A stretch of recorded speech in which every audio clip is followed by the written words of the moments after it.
जय हिंद बच्चों, कैसे हैं?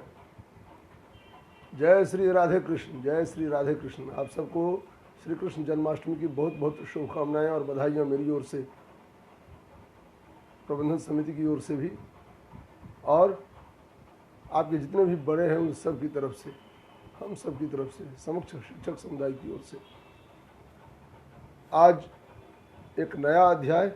बहुत दिनों से आपकी शिकायत थी कि सर हम कृतिका नहीं पढ़ रहे हैं, तो अब से हम कृतिका की ही बात करेंगे और कृतिका ही पढ़ेंगे, ठीक है? तो कृतिका का जो पहला पाठ है वो हमें पढ़ना नहीं है, 3 पाठ हमें पढ़ने हैं। मेरे संग की औरतें, रीढ़ की हड्डी और माटी वाली। तो इस क्रम में आज यह पहला पाठ पहले दृश्यांश के रूप में आप सबके लिए प्रस्तुत है। मैं कायदे से इसकी शुरुआत करूं। यह देखिए, जो पर्दा हट रहा है, कितना सुंदर दृश्य। समस्त आसमान, ज्ञान का आकाश, सकल अंतरिक्ष फैला हुआ, और मेरे सामने मेरे संग की औरतें, कक्षा 9 का यह लेख जो लिखा हुआ है, मैंने खुद लिखा है, यह पटल पर है। बच्चों, क्या कहूँ इसकी बाबत। मेरे संग की औरतें यह सिर्फ एक संस्मरण नहीं, अपने आप में एक युग है, और युग में भोगी गई जो सुविधाएं हैं, युग में भोगी गई जो असुविधाएं हैं, युग में भोगी गई जो स्थितियां हैं, परिस्थितियां हैं, इन सब का आकलन है मेरे संग की औरतें। आपके लिए कक्षा 9। तो मैं समझता हूँ कायदे से मैं इसे यहाँ से चलता करूँ, हटाऊँ। ये देखिए किस तरह से गया, और यह आ गया। लेखिका का परिचय जिन्होंने लिखा है, लेखिका का परिचय मृदुला गर्ग, हिंदी साहित्य का प्रोज्वल नाम, जिसने अपनी कृतियों से साहित्य प्रेमियों को यथार्थ के दर्शन कराए, जिसने स्त्री पुरुष की बराबरी की खातिर आजन्म संघर्ष किया ताकि लिंग भेद का गर्त समाज को डुबो न सके। आपका जन्म 1938 में तब के कलकत्ता, अब कोलकाता में हुआ। आपने दिल्ली विश्वविद्यालय से अर्थशास्त्र में MA किया तथा आप लेखन से जुड़ गईं। प्रमुख कृतियां हैं उसके हिस्से की धूप, अनित्य, कठगुलाब, संगति, विसंगति आदि।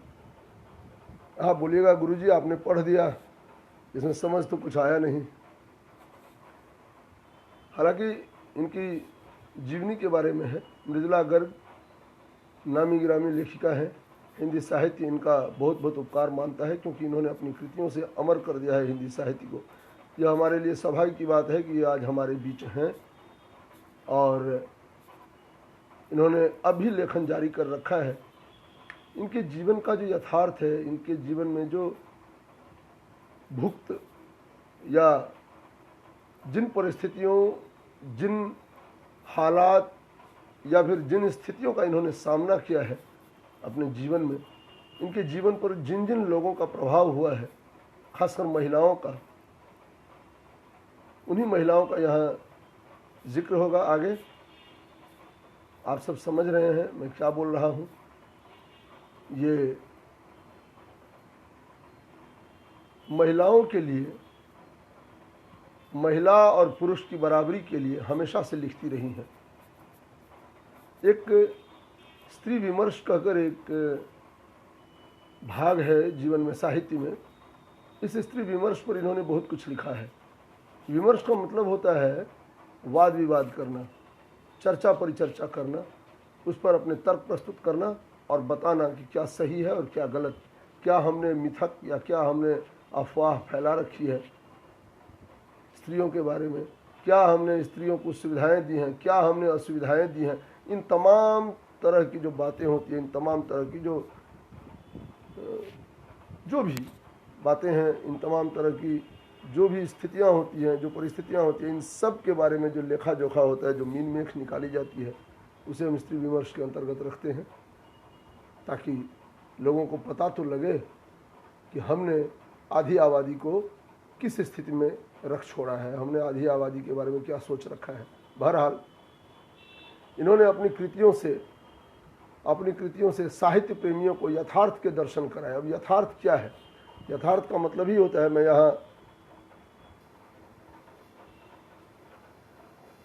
यथार्थ यथा अर्थ यानी जो चल रहा है, जो है, यानी स्थिति परिस्थिति के दर्शन कराए, जिसने स्त्री पुरुष की बराबरी की खातिर आजन्म संघर्ष किया, ताकि लिंग भेद का गर्त समाज को डुबो न सके। लिंग भेद आज यही तो हो रहा है। हम लिंग में हम गर्भ में जो भ्रूण पलता है उसका लिंग हम पता लगा लेते हैं, और यदि अपने मन मुताबिक हुआ तो सही, और नहीं तो उसका हम विनाश कर देते हैं, उसे विनष्ट कर देते हैं।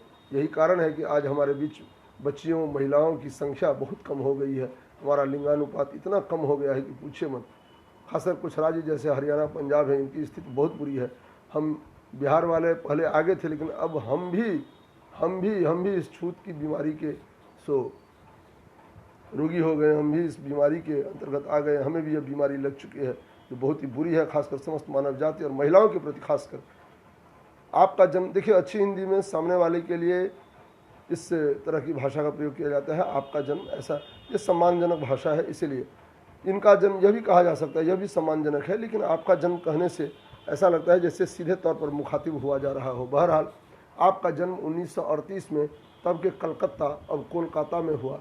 आपने दिल्ली विश्वविद्यालय से अर्थशास्त्र में MA किया तथा आप लेखन से जुड़ गई। प्रमुख कृतियां हैं उसके हिस्से की धूप, अनित्य, कठगुलाब जो उपन्यास है, संगति विसंगति जो इनकी कहानियों का संग्रह है। ठीक है, ये देखिए कैसे ये पंक्तियां विलुप्त होती हैं, सिर्फ आपके लिए, आप सबके मन बहलाव के लिए, आप सबकी दिलजोई के लिए।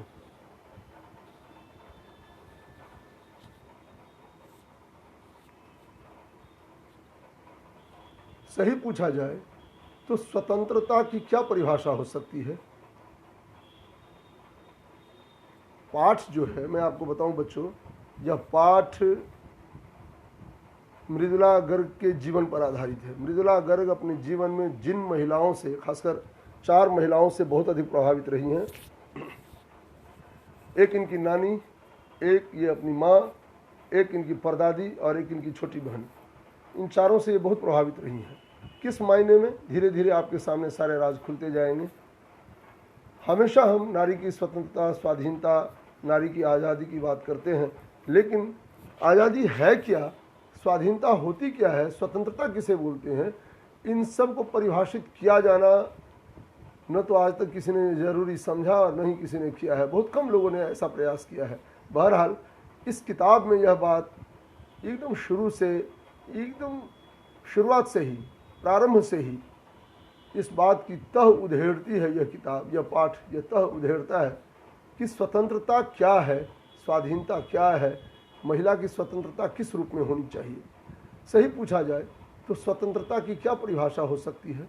किसी के अधीन न रहना, या अपने मन की बात करना, या किसी का अंकुश न मानना। इन्हीं गुत्थियों की परतें उधेड़ती यह संस्मरणात्मक कृति हमें स्त्रियों के साहस, धैर्य, निष्ठा जैसे गुणों के दर्शन भी कराती है। अब यहाँ बहुत सारी बातें आ गई।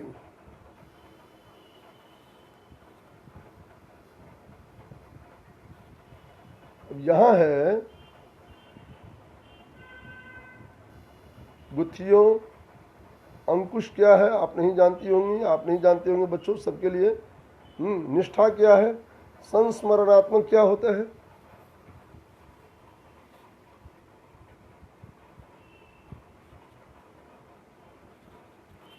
अंकुश। अंकुश का मतलब होता है वह औजार, वह हथियार जो हाथी को वश में रखे। जो महावत बैठा होता है उसके हाथ में भाले जैसा और एक नोकदार, एक छाते की जो बेंत होती है उसकी तरफ से उसी की तरह मुड़ा हुआ एक सुभाग होता है, और एक सीधा भाले की तरह होता है जो हाथी को वश में करने के लिए उसके कान में चुभोया जाता है, वो अंकुश है।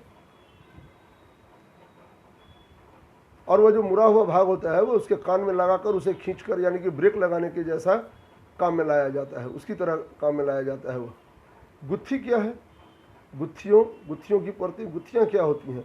गुत्थी यानी धागों का उलझा हुआ रूप, धागे जहाँ उलझ जाते हैं। जब समस्याएं गड़बड़ हो जाती हैं और उनमें से किसी भी समस्या का समाधान हमें नहीं मिलता, तब हम बोलते हैं कि समस्याओं की गुत्थियाँ तैयार हो गई। उलझा हुआ रूप, किसी भी चीज़ का उलझा हुआ रूप। संस्मरणात्मक, संस्मरण क्या है? तो संस्मरण का मतलब होता है उचित रूप में ध्यान लगाना, उचित रूप में ध्यान करना, याद करना।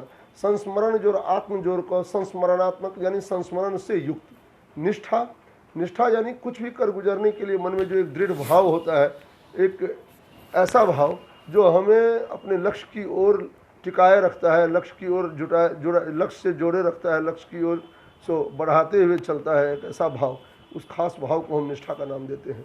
ठीक है, मन, कर्म और वचन से कि नहीं हमें वह प्राप्त करना है जो हमने सोच रखा है, इस खास भाव को ही हम निष्ठा का नाम देते हैं। बहरहाल मैं आपको बता दूं 10 मिनट हो गए हैं, मैं फिर मिलता हूं दूसरे दृश्यांश में। तब तक के लिए जय हिंद, जय भारत, जय राधा कृष्ण।